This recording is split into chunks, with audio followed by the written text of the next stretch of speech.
오늘 우리에게 주시는 하나님의 말씀은 요한복음 11장 45절에서 53절까지의 말씀입니다.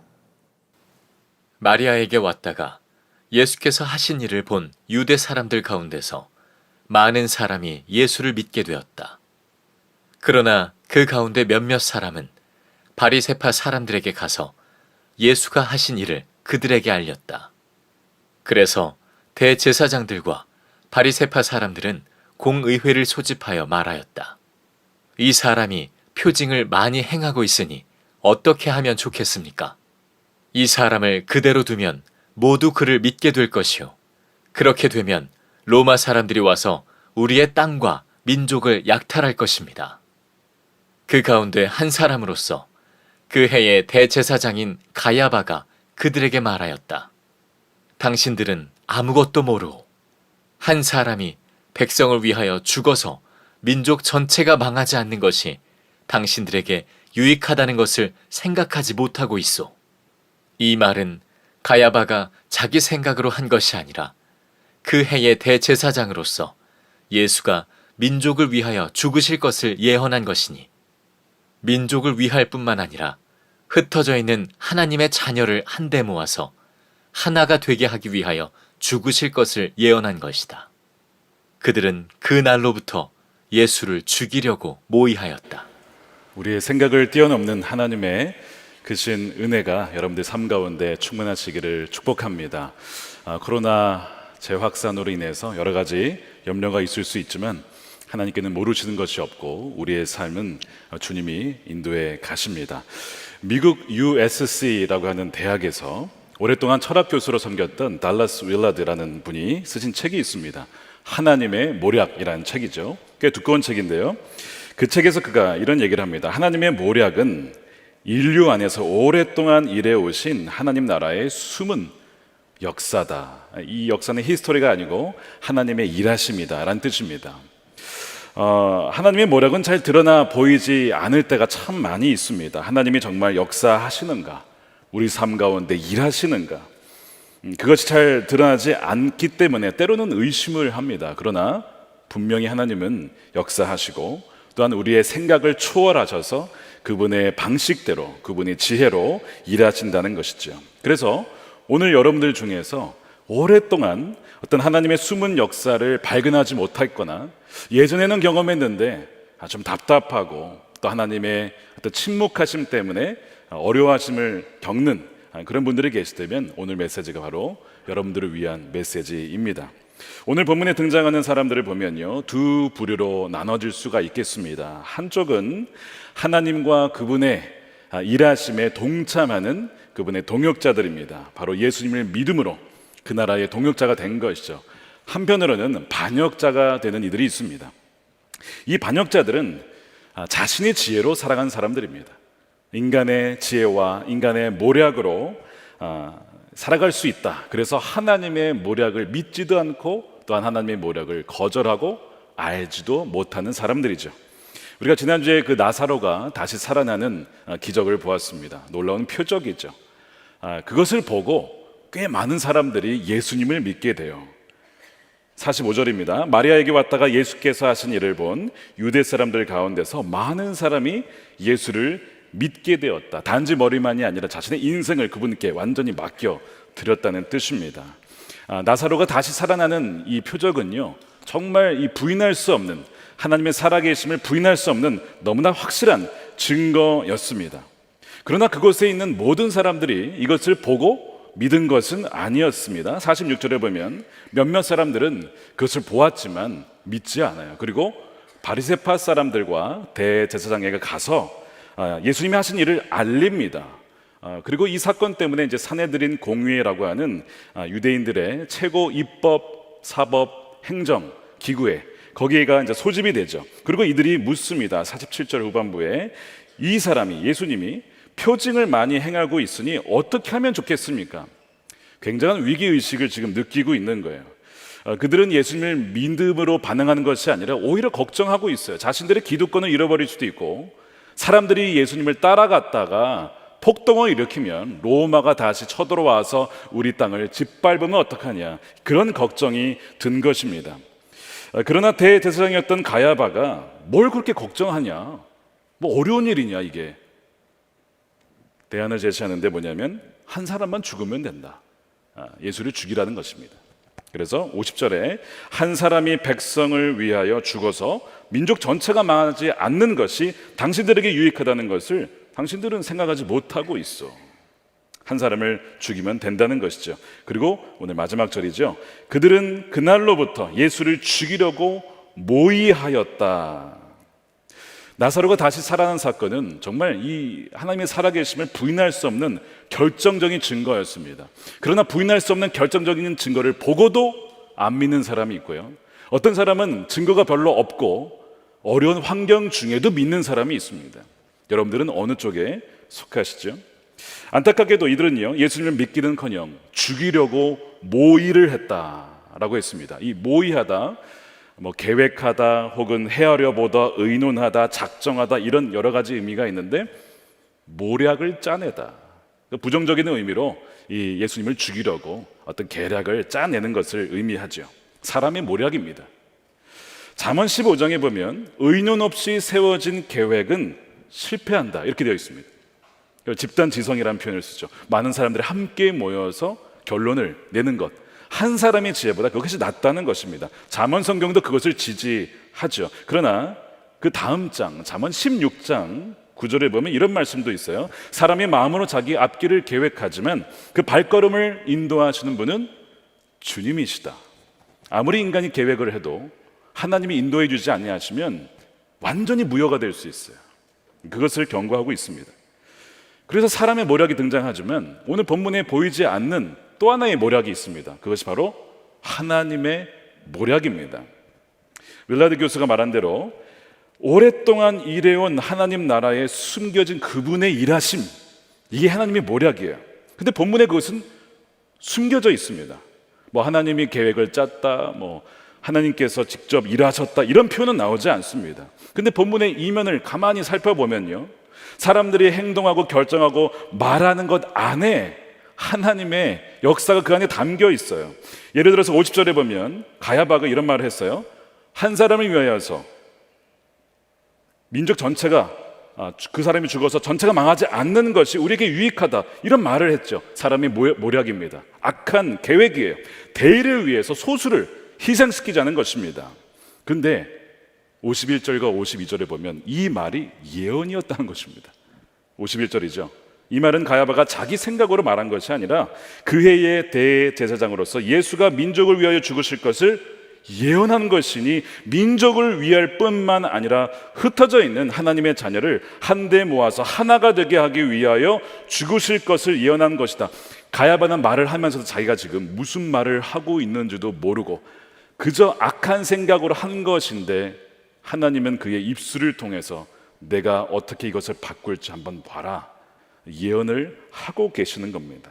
하나님은 악한 모략까지도 사용하셔서 그분의 뜻과 계획을 한치의 오차도 없이, 한치의 늦으심도 없이 지난주에 살펴보았듯이 그분의 뜻대로 일하신다는 것이죠. 바로 십자가의 구속입니다. 예수님을 어린 양, 유월절 어린 양, 그래서 반드시 유월절 그때 죽으셔야만 했고, 유월절 어린 양은 누구에 의해서 죽습니까? 대제사장인데 바로 그 대제사장 가야바의 입술에서 한 사람을 죽이겠다라는 말이 나오잖아요.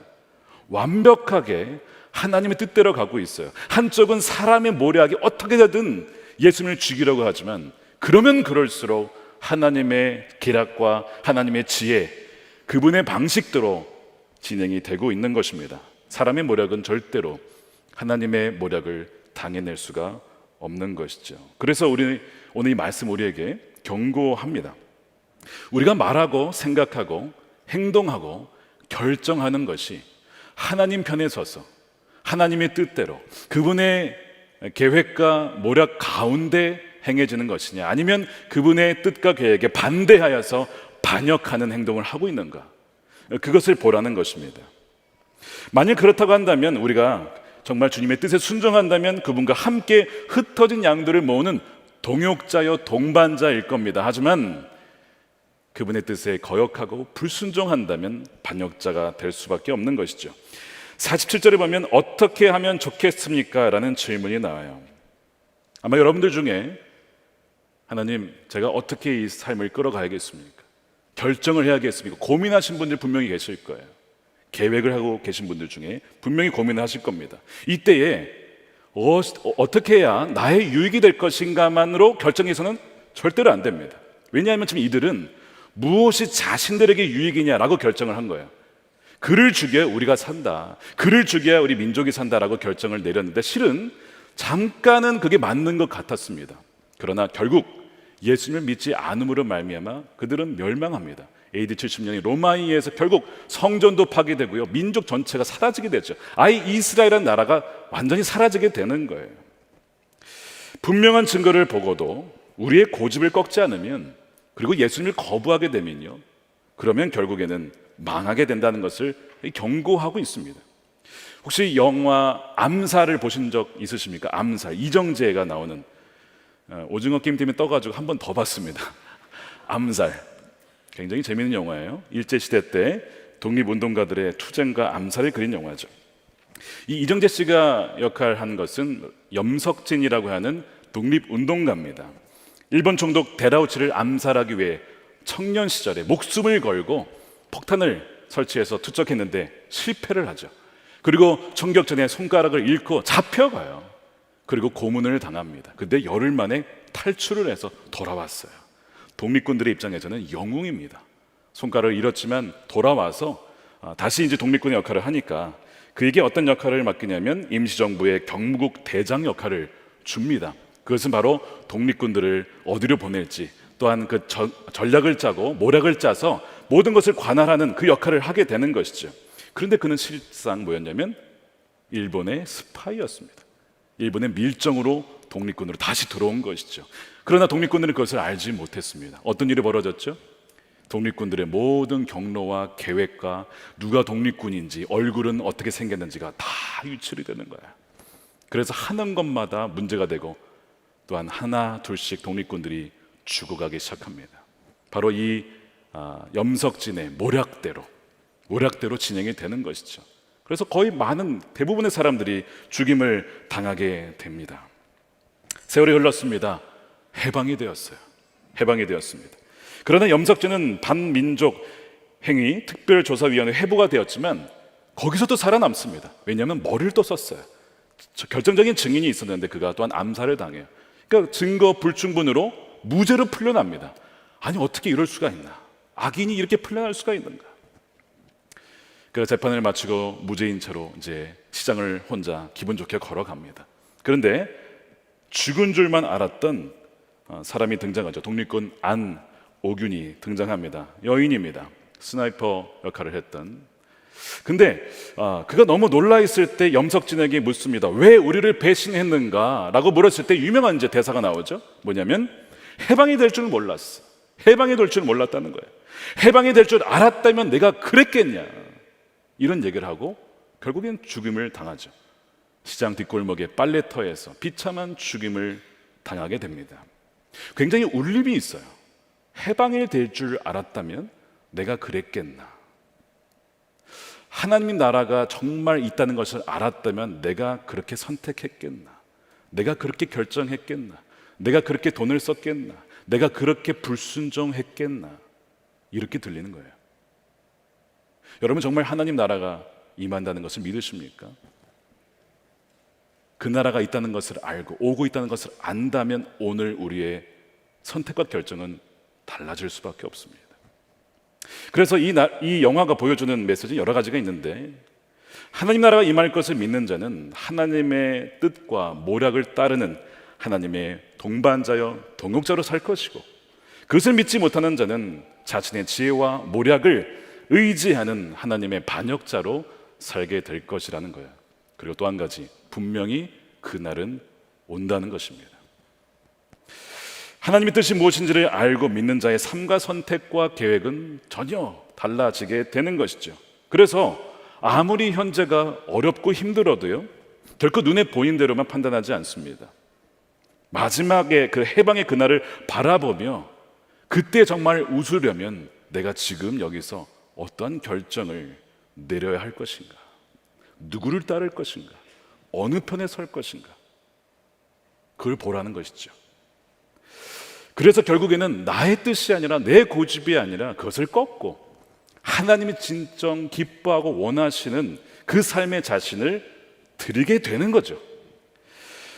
그분의 뜻은 변함이 없고 그분의 모략은 인간의 어떠한 모략으로도 바뀌지 않습니다. 우리는 이미 결론을 알고 있어요. 요한계시록에 이미 결론을 보고 있습니다. 그리고 우리는 그 전을 살고 있어요. 여러분 어디에 서시겠습니까?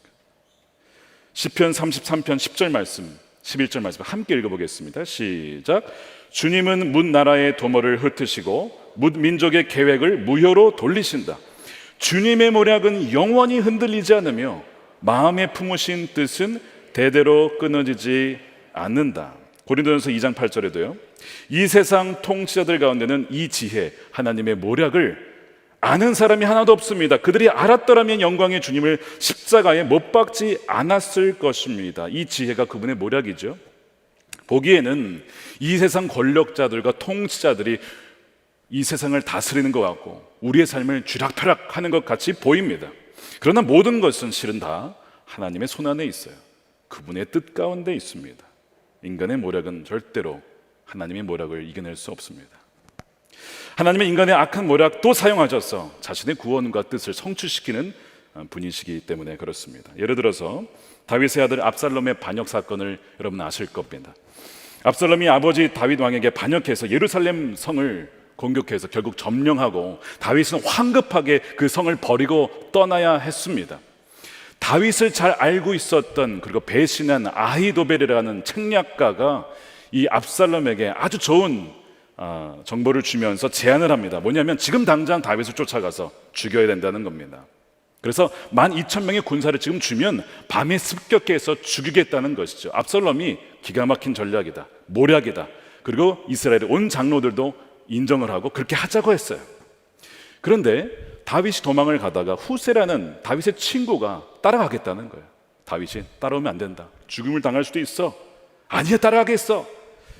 다윗이 고집을 꺾어요.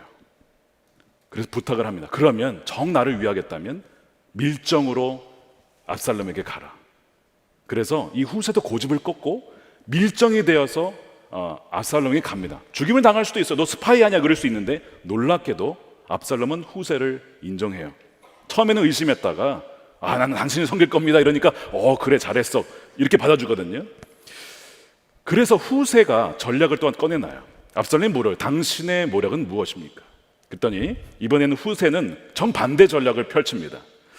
다윗 왕은 백전노장입니다. 밤에 습격하면 밤에 잠도 안 자고 분명히 기다렸다가 우리가 오히려 역공격을 당할 겁니다. 그러니까 그 위험한 전략입니다. 남에서부터 북까지 모든 이스라엘의 군사들을 다 모아다가 마치 바다의 모래알같이 다 모아다가 쳐야만 다윗 왕을 죽일 수가 있습니다. 여러분 어떻습니까? 무슨 전략이 더 나은 것 같아요? 급습입니까? 나는 급습이다. 아니면 다 모아서 쳐야 된다. 이것도 너무 좋아 보이는 거예요. 그래서 압살롬이 이거 너무 좋다. 그리고 장로들도 다 동의를 해요. 그래서 후세의 전략이 채택이 됩니다. 그러나 여러분 결과는 어떻게 되는지 아실 겁니다. 압살롬이 패배를 하게 되죠. 후세의 전략은 다윗에게 시간을 주기 위한 시간 끌기 전략이었어요. 다윗은 준비를 다 하고 있었습니다. 근데 성경은요, 이런 지금 모략 싸움에서 하나님이 어떻게 개입했는가를 이렇게 설명을 하고 있습니다. 사무엘하 17장 14절에 압살롬과 온 이스라엘 사람이 아렉 사람 후세의 모략이 아히도벨의 모략보다 더 좋다고 찬성했다. 주님께서 이미 압살롬의 재앙을 당하게 하시려고 아히도벨의 좋은 모략을 좌절시켰기 때문이다. 압살롬은 어떠한 압박도 받지 않았습니다. 후세의 전략을 취해야 됩니다. 어떠한 압박을 받지 않았고 아주 자유롭게 자신이 생각하기에 가장 좋다고 여겨지는 전략을 택한 거예요, 그가. 근데 실은 그것이 보이지 않게 뒤에서 역사하시는 하나님의 모략에 의해서 아히도벨의 모략을 택하지 않고 후세의 모략을 택한 겁니다. 놀랍죠? 자유롭게 선택한 것인데 하나님의 뜻대로 이루어져요. 그리고 거기에 대한 심판을 받습니다. 유다가 예수님 팔은 것 악한 짓이지만 그것을 통해서 하나님은 그분의 뜻을 이루어 가시잖아요. 사람의 모략은 절대로 하나님의 모략을 이길 수가 없는 것이죠. 압살롬이 올랐던 것은 뭐냐면 하나님을 몰랐고 하나님의 뜻을 몰랐고 말씀을 몰랐습니다. 왜냐하면 하나님은 다윗과 언약을 맺었어요. 사무엘하 7장에 보면요, 하루는 자기의 궁에서 딱 있는데 하나님께 너무 죄송한 거예요. 자기는 너무 멋진 곳에 살고 있는데 하나님의 그 언약궤는 텐트에, 그냥 후진 텐트에 있는 거예요. 그래가지고 너무 마음이 쓰, 하나님, 제가 하나님을 위해서 성전을, 멋진 집을 짓겠습니다. 하나님이 그 다윗의 중심을 보셨어요. 너가 나를 이렇게 생각하는구나. 그러나 다윗아, 너는 전쟁을 많이 해서 피를 많이 흘렸으므로 너는 성전을 짓지 못해. 그러나 너의 그 마음 내가 받을게. 내가 너와 언약을 할 거야. 그러면서 약속을 하시는데 여러 가지가 있어요. 뭐가 있냐면 너의 왕위를 내가 지켜줄 거야. 내가 원수로부터 너를 지켜줄 거야. 그 다음에 너의 후손을 통해서 왕조가 이어지면서 나의 이름을 드러낼 영원한 집이 세워질 것이다. 그 다음에 뭐가 있냐면 설령 너가 죄를 짓더라도 너는 징계를 받을 거야. 그러나 나의 총애를 나는 거두지 않을 것이다. 이게 다윗 언약입니다. 그래서 다윗은 죽을 때까지 그의 왕위가 보장된다라는 약속을 받아요. 압살롬이 이걸 알았으면 반역했겠습니까? 하나님이 그 왕위를 보장을 해주시는데 내가 반역하면 내가 죽겠지? 압살롬은 그 말씀을 몰랐든지 알았어도 내가 전략을 짜고 모략을 짜서 군대를 모으면 이길 수 있어 라고 생각했는지도 모르겠어요. 어찌됐든 하나님을 몰랐기 때문에 불행하게도 압살롬은 자신의 선택에 의해서 멸망을 당하게 되죠.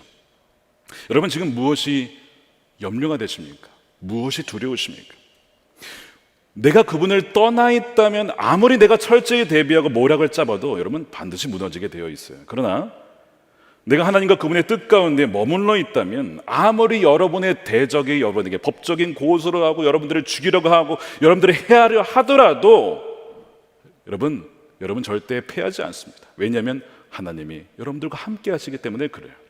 굉장히 그것이 중요한 부분입니다. 오늘 본문에 보면 성경 전체적으로 우리에게 주시는 말씀이 있습니다. 말씀드린 대로 어떻게 해야 하든가 라고 했을 때에 나의 유익만으로 선택하면 안 된다는 거예요.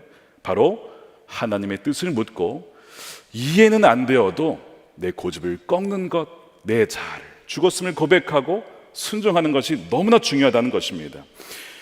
그래서 이런 분별에 가장 방해가 되는 것이 바로 우리 자신입니다. 우리의 고집이죠. 내 유익과 만족과 고집대로 하게 되면요, 그 사람은 예수님을 죽이고 자기가 살려고 하지만 실은 자기가 죽는 길입니다. 그래서 자기가 살기 위해 예수님을 죽이는 사람이 있고 예수로 살기 위해 자아가 죽었음을 고백하는 이들이 있어요. 여러분들은 어느 쪽이십니까? 그러므로 우리가 먼저 죽었음을 고백하고 여기고 그 다음에 내가 죽으면 결국에는 산다라고 하는 그 믿음이 있으면요, 하나님의 모략이, 하나님의 지혜가 우리의 삶을 기가 막히게 인도해 가신다는 것입니다. 그러나 결국 자아가 죽지 않으니까 사실상 예수님을 죽이게 되는 것이죠. 오늘 47절에 바리새인들을 찾아온 이들이 어떻게 하면 좋겠습니까? 라고 물었죠. 고집을 꺾었다면 대제사장이 이런 얘기를 했을 거예요. 그것은 하나님의 놀라운 섭리와 계획 가운데 벌어지는 일입니다. 그대로 두십시다. 이렇게 했을 겁니다. 그런데 자기 생각대로 판단하니까 예수님을 죽이려고 하고 염려가 돼요. 로마가 쳐들어오면 어떡하지? 폭동이 일어나면 어떡하지? 우리 안에 있는 염려는 한편으로 우리가 온전히 주님을 신뢰하지 못하고 그분의 계획과 그분의 모략을 온전히 따르지 못한다고 하는 증거일지도 모릅니다. 나의 지혜를 너무나 의지하고 있는 것이죠. 헨리 나우엔이라는 분이 쓴 책입니다. 여기 지금 우리와 함께 하시는 하나님이란 책에서 이런 얘기를 해요.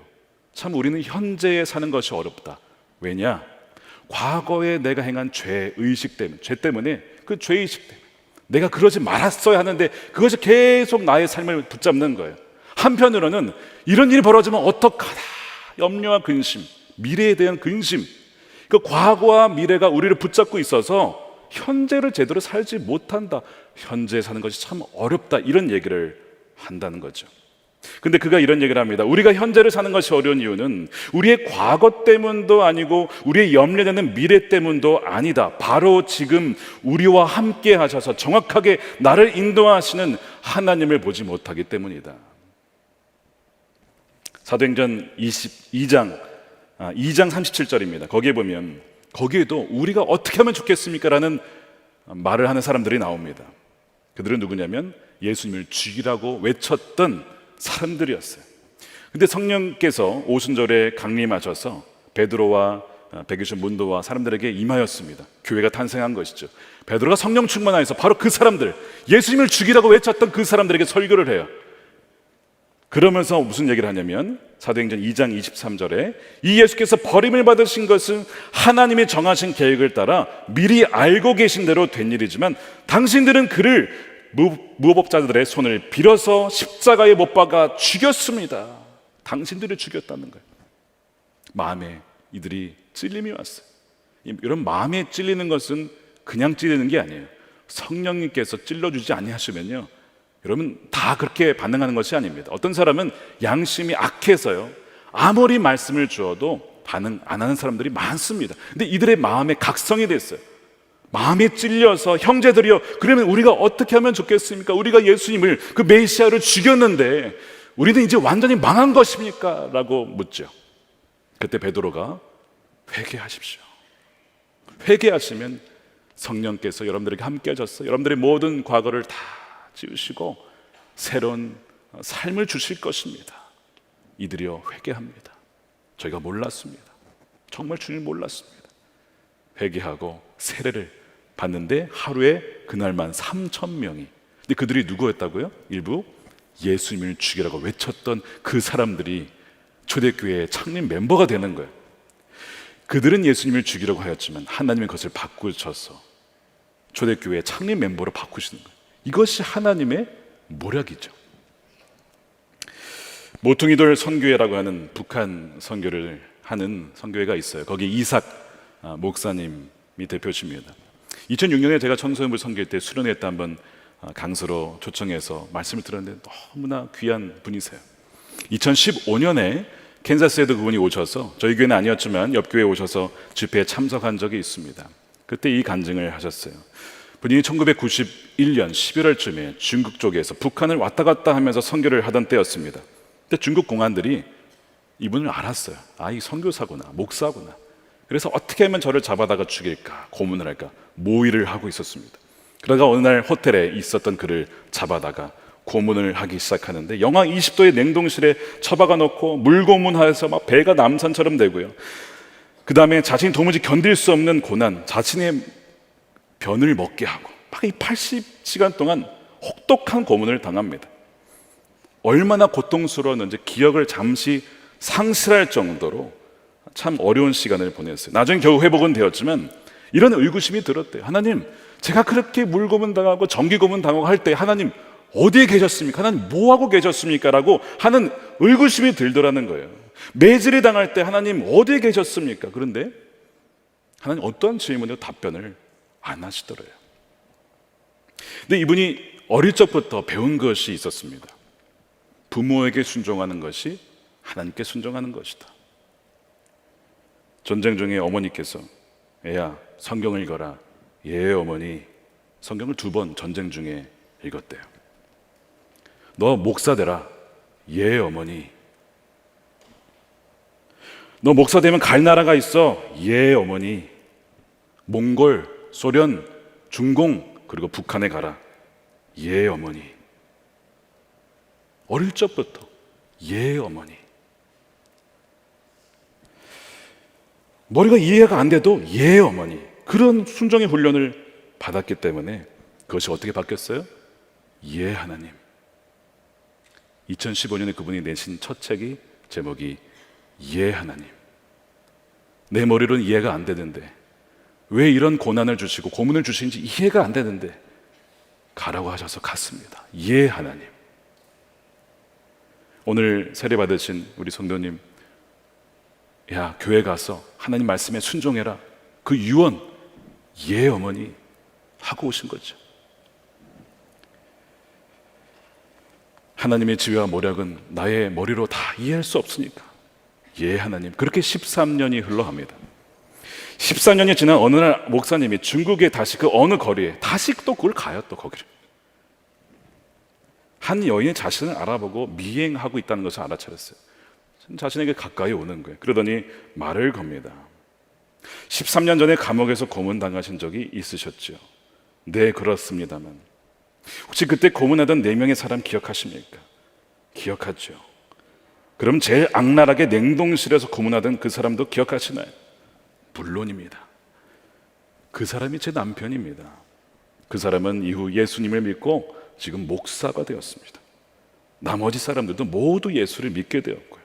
나중에 들어보니까 이 고문을 하던 사람들이 이분을 고문을 하면서 이상한 거야. 어떠한 불평과 원망도 하지 않는 이 사람을 보면서 의아했다는 것이죠. 이 사람 도대체 뭐냐? 도대체 이 사람 안에 있는 그 소망이 뭐길래 다른 사람들은 다 발악을 하고 막 저주를 하고 막 그러는데 아무런 말도 하지 않고 묵묵하게 고난을 당하는 이 사람 도대체 뭐냐? 그 안에 있는 것이 뭔지 궁금해서 결국 고문을 그만두고 공안 그만두고 예수를 믿게 되었다는 거예요. 하나님의 모략입니다. 왜 하나님이 하게 하셨나? 나는 그때는 이해할 수 없는데 돌아보니까 그것이 하나님의 지혜였구나. 하나님의 모략이었구나. 이것이 아니면 그렇게 악독하고 마음이 굳은 그 사람들을 변화시킬 수 없기 때문에 그걸 통해서 변화시키려는 하나님의 모략이었구나. 지난 2022년 1월에 여기서 이제 발간하는 카타콤이라는 소식지가 있어요. 거기에 보니까 이런 글이 실려 있었습니다. 중국이 북한의 성경 보고를 막고 코로나 때문에 복음로가 다 막혔습니다. 김정은 정권 국경을 완전히 봉쇄해버렸죠. 북한 정치범 수용소에 갇힌 사람들의 수가 더 늘었습니다. 1년 만에. 그래서 23만 2천여 명, 1년 전보다 2만 3천 명이 늘었답니다. 이런 상황을 두고 믿지 않는 사람들은 조롱을 한다고 해요. 뭐냐면 너희 하나님은 북한과 중국과 중동, 아랍 국가에서는 왜 힘을 못 쓰냐? 이 하나님 살아있는 거 맞냐? 막 이런 조롱을 한대요. 근데 그분이 이런 얘기를 합니다. 지금 그곳에서 어떤 일이 벌어지는지 아십니까? 국경이 막혀서 중국을 가지 못하니까 멀리 중국까지 가지 말고 바로 이 북한 여기서 하나님 나라를 세워가자고 다짐한 지하교회 성도들이 있다는 거예요. 그 안에서 마치 핵폭발과 같은 일이 벌어지고 있답니다. 지하교회 문 하나 닫으면요 오히려 40개로 분산이 되고 72개로 확산이 되고 126개로 확산이 되고 이제는 얼마나 많은 교회가 되는지 알 수가 없답니다. 어떤 나라에서는 신학교 문이 닫혔어요. 정말 이 사탄의 모략이 대단하죠. 근데 신학교 하나 문을 닫으니까요 12개의 성경학교로 그것이 변이가 되었답니다. 여러분, 코로나만 변이하는 것이 아니라 신학교도 변이가 되어서 12개의 성경학교로 퍼져가는 거예요. 굉장히 좋은 변입니다. 하나님은 그렇게 하시는 분이에요. 얼마나 많은 고난이 있었을까? 핍박이 있었을까? 에콰도르에 선교사를 갔다가 며칠 만에 창에 찔려서 죽은 아우카 부족에 의해 순교를 당한 짐 엘리엇, 휘튼 대학의 수석 졸업생이죠. 순교자의 피는 교회의 씨앗이다라는 말이 있습니다. 왜 주님 순교해야 됩니까? 근데 그것이 씨앗이라는 거예요. 그 짐 엘리엇과 4명의 선교사를 죽인 그들은 오히려 아우카족의 최초의 성도들이 되고 수백 개의 교회가 세워집니다. 거기 사람들은 그들을 죽였으나 하나님은 미전도 종족이었던 아우카 부족 전체를 살리신 겁니다. 하나님께 반역했던 반역자들이 이제는 하나님 나라의 동역자들이 된 거예요. 오늘 본문 50절에 한 사람으로 인하여서 민족이 살고 더 나아가 흩어진 하나님의 자녀들이 모여 하나가 된다고 했죠. 한 사람 때문에 고문하던 그 공안들이 예수님을 믿게 되어 동역자가 되고, 또한 창끝으로 선교사를 죽였던 아우카족이 예수님을 믿어 동역자가 되었으며, 조선에 성경을 두고 왔던 토마스 선교사 목배임을 당하고 죽었지만 그 성경이 전해져서 그 성경을 읽고 죽인 그 사람이 예수님을 믿어서 조선에 복음이 전해지고 우리와 같이 수많은 사람들이 주님을 믿게 된 것입니다. 사람의 전략은 절대로 하나님의 모략을 이길 수가 없는 것입니다. 사랑하는 여러분, 혹시 온갖 악독한 모략 때문에 괴로워하는 분이 계십니까? 다가올 미래가 불확실해서 염려와 근심으로 가득 차 계십니까? 도무지 이해할 수 없는 상황과 하나님의 침묵 때문에 괴로워하고 계십니까? 우리는 다 이해할 수는 없어요. 그런데 우리가 할 수 있는 것이 있습니다. 나는 죽었습니다, 주님. 그리고 오직 하나님 편에 서는 것입니다. 그리고 하나님을 신뢰하는 거예요. 나의 지혜보다, 나의 모략보다 훨씬 비교할 수 없을 정도로 뛰어나신 하나님의 모략대로 주여 내 삶을 인도해 주십시오. 저는 그저 순종하겠습니다. 그저 주의 말씀 이해가 다 안 돼도 따라가겠습니다. 그러면요 여러분, 여러분들의 삶을 반드시 주님이 선하게 인도하십니다. 여러분들의 삶은 절대 실패할 수가 없어요. 하나님이 정확하게 이끄시기 때문에 그렇습니다. 이 믿음 가지고 하나님과 우리 주님의 동역자로, 또한 동반자로 그렇게 신실하게 살아가시는 저와 여러분들의 삶이 되시기를 주님의 이름으로 축원합니다. 우리 기도하겠습니다. 우리 두 가지 놓고 기도했으면 좋겠습니다. 하나님, 나의 생각과 계획과 전략 잠시 내려놓고, 나의 유익 내려놓고, 이것이 하나님 나라에 갔을 때에 정말 잘한 결정입니까? 너무 잘했다라는 결정이 되기를 원하고, 너무 잘했다라는 행동이 되기를 원합니다. 때로는 이해가 안 돼도 하나님은 우리의 지혜보다, 우리의 무력보다 훨씬 뛰어나시니까 그것을 신뢰하며 나아갑니다. 지금 여러분 이해할 수 없는 것 있습니까? 그런데 순종해야만 같은데 이해가 안 돼요. 여러분, 그거 분명 하나님의 길입니다. 자신을 드리십시오. 반드시 하나님께서 여러분의 삶을 인도하셔서 여러분 한 사람을 통해서 많은 사람을 살리실 거예요. 두 번째로 기도할 때 우리 북한을 위해서 기도해 주십시오. 북한 수용소에 23만 명, 여러분 누구겠습니까? 거의 대부분 그리스도인들입니다. 예수님을 믿다가 잡혀간 사람들, 성경 읽다가 잡혀간 사람들, 우리 북한을 위해서 이 시간 또 함께 우리 기도하며 나아가도록 하겠습니다.